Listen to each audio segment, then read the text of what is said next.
Welcome back to the Tapes Archive podcast, where we release interviews that have never been heard before. In this episode, we have arguably the best keyboardist in rock music history, Keith Emerson. At the time of this interview in 1992, Emerson was 48 years old and was embarking on a reunion tour with his old bandmates, Greg Lake and Carl Palmer. In the interview, Keith talks about how him and his band came to play pictures at an exhibition, the stigma of being a keyboardist, and his belief that ELP was not a rock band.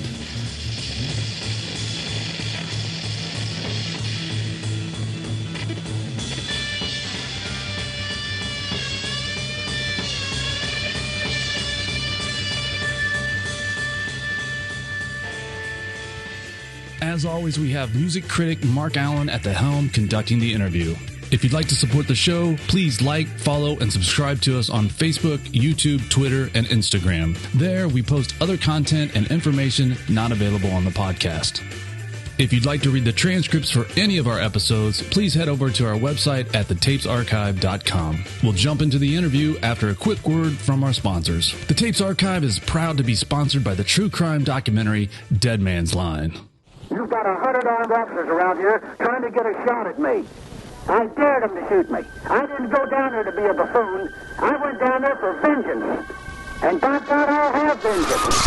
In 1977, Tony Karitzis kidnapped a mortgage broker and held him captive for 3 days. For the first time ever, the media was able to cover the event live. To some, Tony was a hero. To others, he was a crazed thug. Dead Man's Line, the true story of Tony Karitzis. This award-winning film is available exclusively on Amazon Prime. One last thing before we get to the interview, the Tapes Archive podcast is a proud member of Osiris Media, a global community connecting passionate fans with podcasts and experiences about artists and topics you love. Thanks for tuning in, and now it's time to open the vault. Hi, Mark. It's Keith Emerson. Hi, Keith. How are you? All right. Have you guys started touring already, or are you just in and getting ready? Well, we're in Philadelphia and setting up for the pre-production here. So you don't know what kind of crowds are coming out yet to see you? No, but we've been pretty impressed by the current results anyway. I wanted to start out by asking you about the technology and how it's changed. I remember seeing you guys in the 70s, and I think your synthesizer looked like kind of a giant telephone board with all the patch cords and everything. And I still have that. Do you still have it? Yeah. Okay. Are you still using it?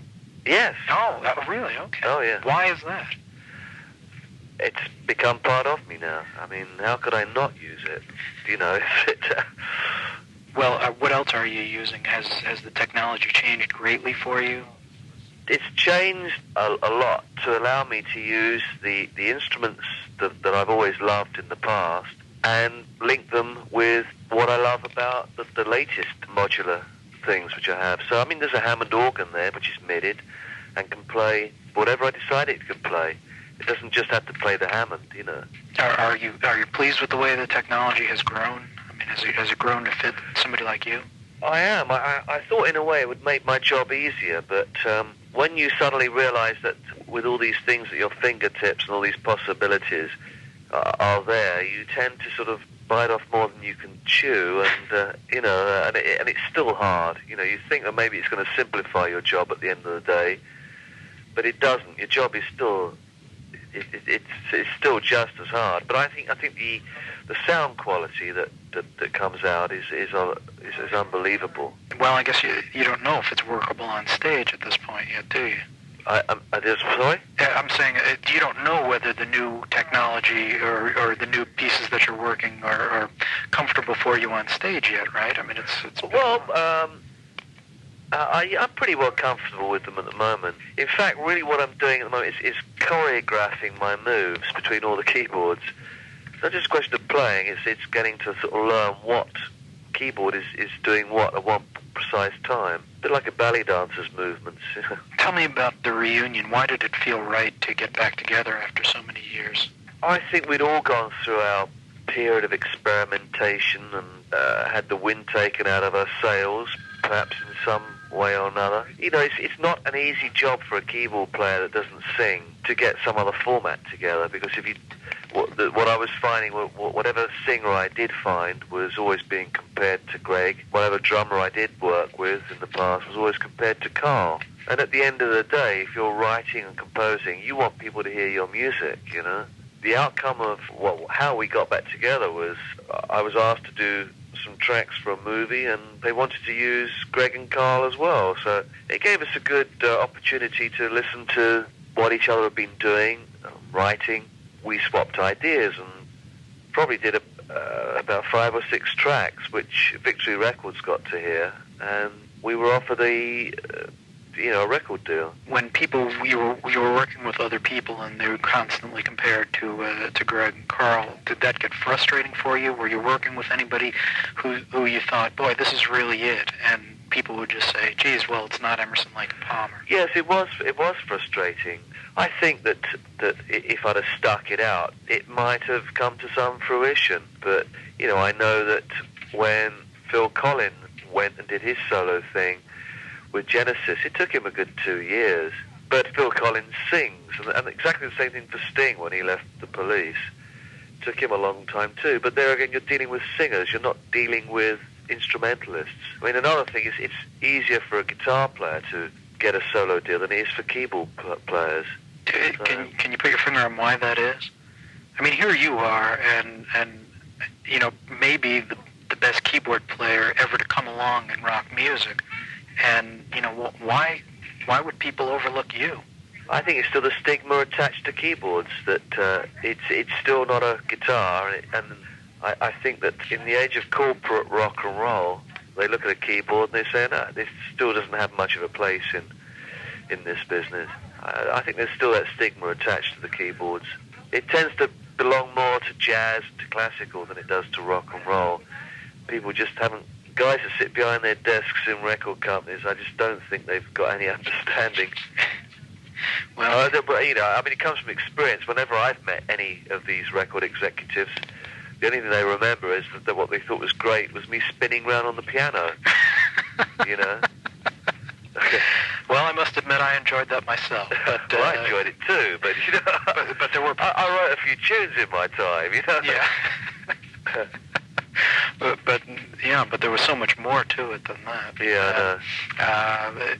You mentioned classical, and I guess you know you guys were kind of the forerunners or the greatest practitioners of what became known as classical rock. Yeah. Well, I think if I can sort of develop what I just said there, I mean, if you look at the saxophone as an instrument, the weird thing about it is you can't imagine that the saxophone is actually used in classical music. You see, that's really what I'm trying to get at. When you see a sax player, you immediately go, oh, jazz, right? If you put the saxophone in a classical orchestra, you go, no, you can't do that. And I think the keyboards have got that same sort of stigma. It's like, yeah, keyboards are all right in a jazz group or in a cocktail lounge, but in rock and roll, it's not there. Guitars are rock and roll. I disagree, you know, but a bit of a heavy job on my hands to tell them otherwise. I just remember when you guys were very prominent and Yes was very prominent. You know, we spent a lot of time my friends and us would spend a lot of time talking about, you know, comparing you and Wakeman and, you know, the merits of both and that kind of thing. We never thought anything, you know, that keyboards didn't belong in rock and roll. But, yeah. Then again, we didn't run record companies. So. Right. Yeah. Did you ever feel any kind of competition like that? Between you and Rick Wakeman or anybody else who was prominent at that time? I think I was aware of the fact that there were other keyboard players that figured they were being competitive with me, but only what I read in certain musical publications. I don't know whether certain keyboard players were misquoted or what, but when you read something by a keyboard player and when he's asked if he's actually listened to me, and he's denied that, and he's gone on stage and he's wearing capes and he's playing the organ either side, you go, come on, man, you know, you've got to have seen that. Please, do me a favour. That doesn't get to me. I just feel it's pretty sad. I think they just, why don't they be honest and say, yeah, they have heard it, or they don't like it, or what, you know. But to actually deny my mere existence, I've got a bit peed off about that. in making the new record, how much did you think about balancing what the old ELP fans would want with the need to sound contemporary? No, because I think we could only do what we feel comfortable with doing. And with the three of us, we tend to throw all the ideas into this melting pot. I think at the beginning I was trying to become more contemporary with my musical ideas with Greg, but at the end of the day, Greg still has to sing it, and he still has to feel comfortable with it. And I didn't really want to get into this whole sort of ego-challenging situation and say, look, we really must try this, push, you know, because you can't push Greg at all, and it's best not to. He's much better if you leave him on his own to do what he feels like he can feel good at and play what he really wants to play. So I think we left it at that. I just said, okay, well, if you don't like that, what about this? You know, and we became more relaxed, and a lot of on this Black Moon album was composed in the studio amongst the three of us, rather than as it used to be in the 70s. I would write a lot of material on my own and then arrange a rehearsal with the band and teach it to them, and then they'd pull it apart.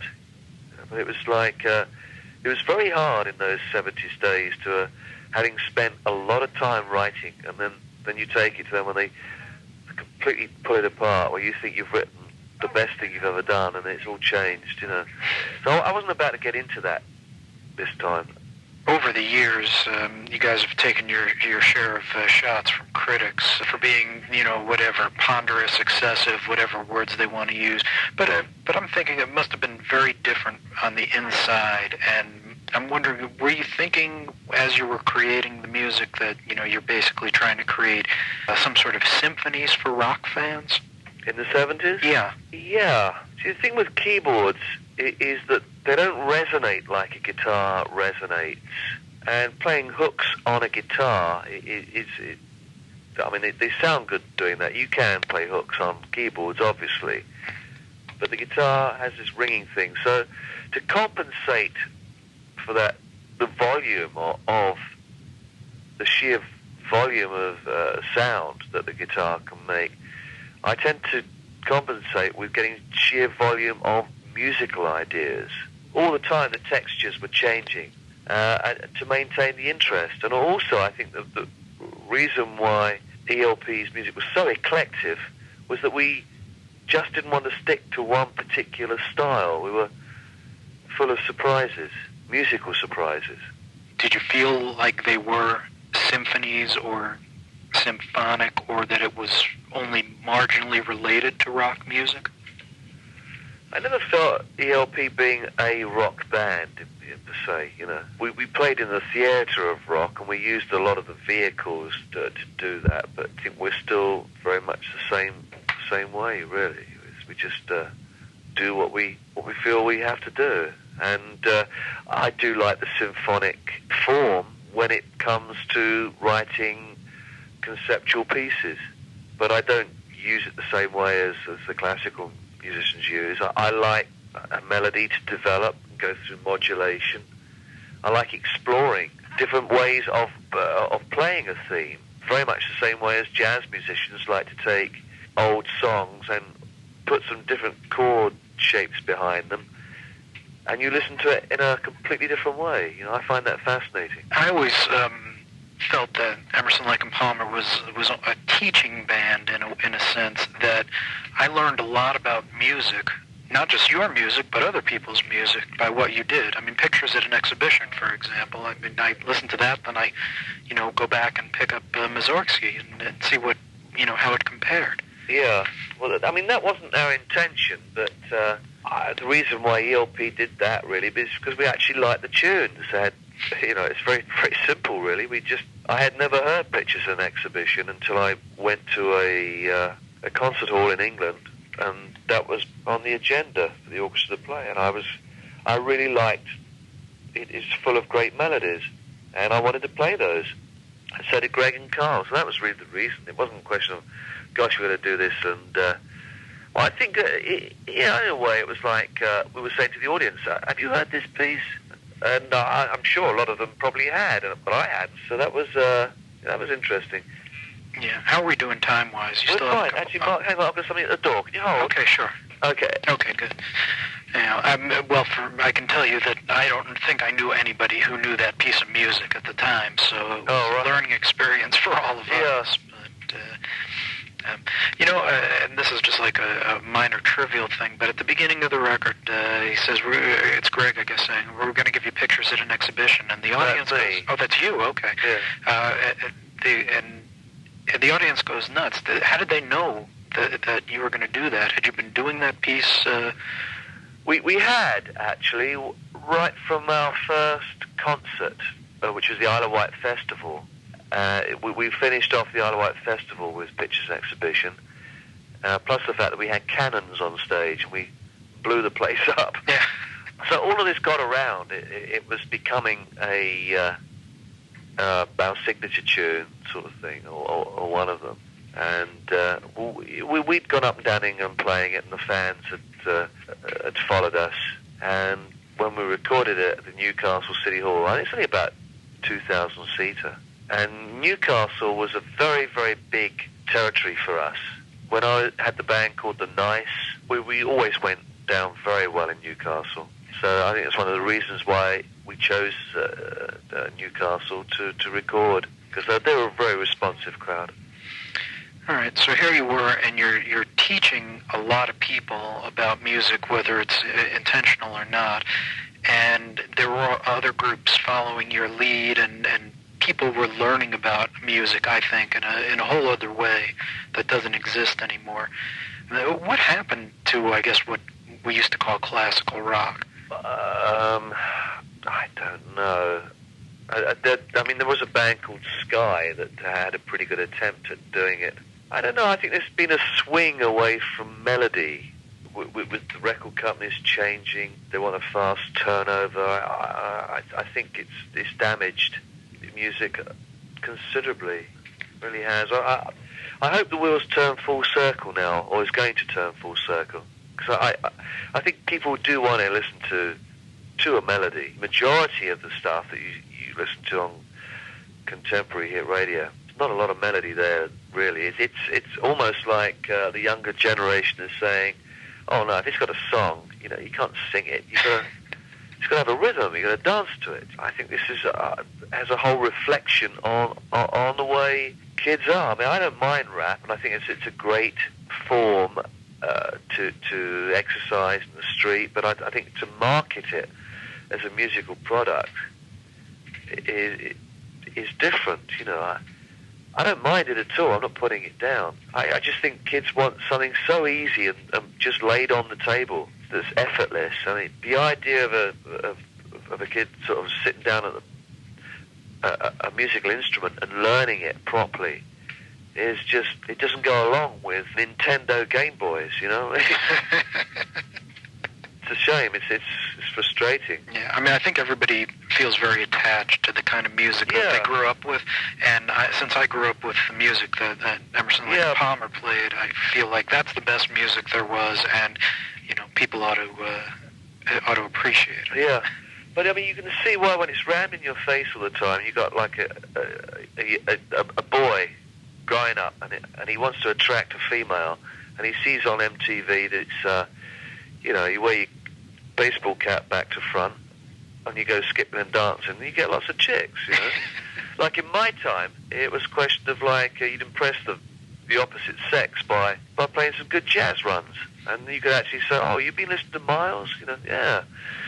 There was a lot more depth there, you know what I mean? Yes, I know exactly what you mean, which sort of goes right into my next question, which is, can Emerson, Lake and Palmer make inroads into radio and audiences in 1992? We're just about to find out. I just wonder if the people will, if you're going to get a lot of people like me who want to see you again, who obviously haven't been able to see you in 15 years or so, or are you going to get new people saying, wow, I've heard of this group and I want to come out and see. For the people who remember your piano spinning and organ stabbing and Carl's rotating drum kit and Greg's standing on an oriental rug, will they be getting the same kind of show this time? You don't have to come and see it. We're still working at that. Uh-huh. Oh, Yeah. okay. So it's still up in the air at this point. Huh? Yeah. Would you tell me a little bit about some of the projects you did since Emerson, Lake and Palmer broke up, and specifically the ones that you're most proud of? Well, I mean, some of the music I wrote for films I'm very proud of. Nighthawks, and a lot of music I did in Italy. That stuff I'm going to be remastering soon anyway and releasing.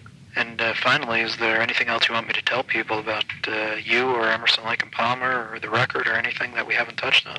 Well, just that ELPN are alive and well. Yeah. And getting ready to do it.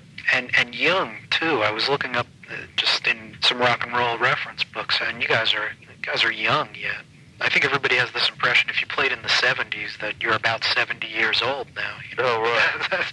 That's not true at all. So, anyway, I appreciate your time. I'm real excited that you guys are back. I'm looking forward to seeing you. Great.